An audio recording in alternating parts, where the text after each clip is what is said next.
I walk past this building all the time, but I've never actually stopped to look at the sign, which says the George Inn is dated about 1500. And there's a little notice board here, and you can see it's actually marked on a map. This is the George Inn in Alton, Hampshire. Number 11, the George, Ye George. So this map is an old historical map written in Latin. And it's quite interesting. So it's got all the original timbers.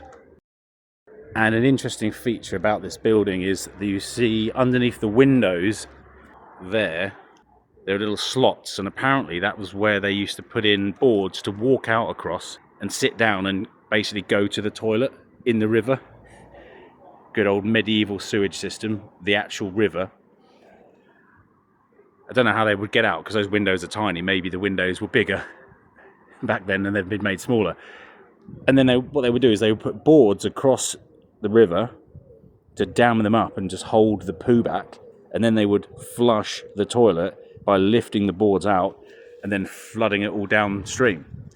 Now the interesting thing is this River Wey eventually ends up in the Thames, so I don't know if you could send a dirty protest down to the Houses of Parliament if you weren't happy with what they were doing. Just 50 yards away from the George Inn is the Swan, which is still an ongoing concern as a pub, and it was actually bought up by a banker in collaboration with Jane Austen's brother.